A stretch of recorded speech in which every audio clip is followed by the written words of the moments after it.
అందరికీ నమస్కారం అండి. సో, కృషి పౌలు గురించి కొన్ని అప్‌డేట్‌లయితే మనకు వచ్చేసాయి.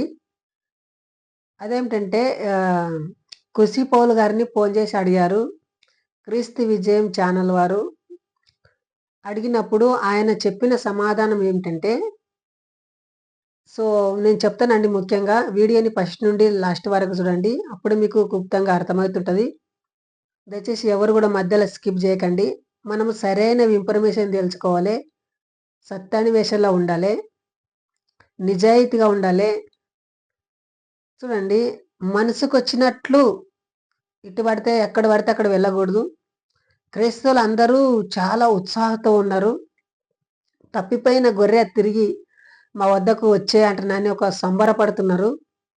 ముఖ్యంగా కృషి పౌలంటే చాలా అన్యాయం చేశాడు.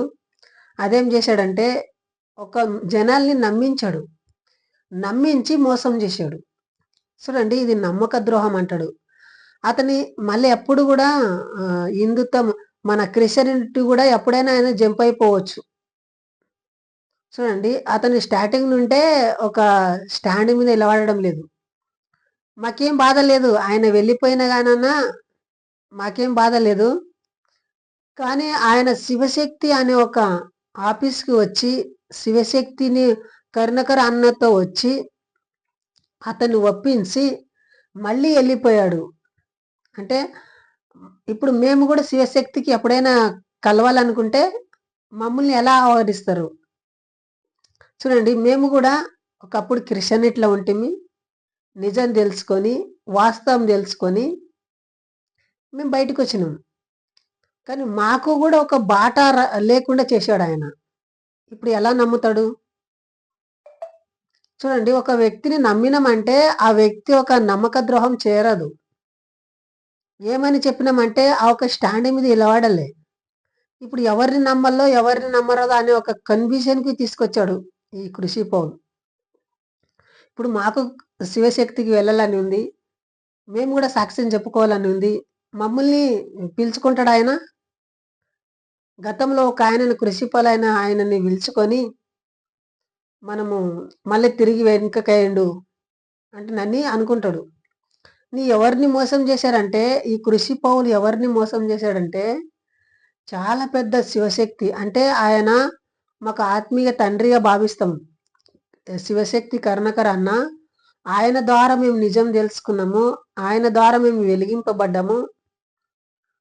ఆయనే మా ఒక బాధలలో ఉన్నప్పుడు క్రిస్టియానిటీలో ముగ్గిపోయి ఉన్నప్పుడు మమ్మల్ని అగ్నిలో నుండి లాగినట్లు మమ్మల్ని లాగిండు.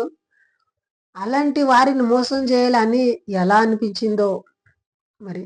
చూడండి, కృషి పౌలు ఒక అప్డేట్ మీకు ఇవ్వాలంటే, ఆయన ఏం చేశాడు, 20వ తారీఖు నాడు, ఇదే నెల 20వ తారీఖు నాడు ఒక బర్త్‌డే సెలబ్రేట్ చేసుకున్నాడు. ఆయన అంతకుముందు చర్చ్‌కి వెళ్ళిన తర్వాత మళ్ళీ వచ్చి తన ఫ్రెండ్స్ ఉంటారు గదా! ఫ్రెండ్స్‌తో పార్టీ చేశాడు. ఆ పార్టీ చేసి ఆ బర్త్‌డే సంబరాలు చాలా ఘనంగా చేసుకున్నాడు. బహుశా అక్కడ ఆ ఫ్రెండ్స్‌తో పాటు ఆల్కహాల్ గూడా తీసుకొని ఉంటాడు అని నా అభిప్రాయం. ఖచ్చితంగా నేను చెప్పలేను. ఎవరైతే మద్యంలోనే అలాంటి మాటలు ఆడుతుంటారు. చూడండి, ఆయన తీసుకున్న తర్వాత ఆ రాత్రికి ఆయన యేసయ్య కలలొచ్చినట్లు, ఆయనను దర్శించినట్లు, "నీవు నన్ను హింసిస్తున్నావు, నన్ను ఆహ్, దుఃఖపెడుతున్నావు" అని సౌలుతో ఎలా మాట్లాడిండో అలా మాట్లాడినట్లు అతనికి అనిపించిండొచ్చు.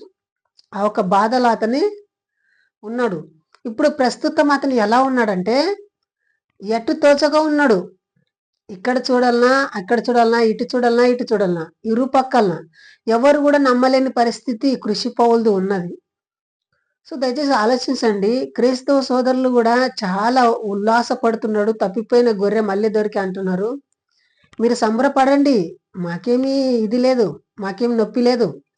కానీ ఒక వ్యక్తిని కరుణాకర్ అన్నని మోసం జేశాడు. ఆయన శివశక్తి ఆఫీస్‌కెళ్ళి, ఇంకా అనేకమైన ఇంటర్వ్యూలకెళ్ళి, ఇలా తెలిసి గూడా ఇలా నమ్మక ద్రోహం చేశాడు గదా! అనే బాధ మాకుంది. ఎందుకంటే మాకు శివశక్తికి వెళ్ళే దారి బంద్ జేశాడతను. ఆయన కరుణాకర్ అన్న మమ్మల్ని ఎలా నమ్మాలే? సో, దయచేసి ఆలోచించండి. ఎవరు గూడా ఇలాంటి తప్పుడు నిర్ణయము వేయకండి. ఒకదానికి ఇప్పుడు నైట్ అనుకున్నాడు, పొద్దున్న లేసి వీడియో అప్‌లోడ్ జేశాడు. అలా వీడియో అప్‌లోడ్ చేయొద్దండి. సాయంత్రం పూట అంతా తిన్నాక, తాగినాక అతనికి దిమాకులో ఏమొస్తదో బాగా ఆలోచన జేసి అప్‌లోడ్ జేయాలి. చూడండి ఇప్పుడు ఆయన మనసాక్షి గూడా అనుకుంటుండొచ్చు.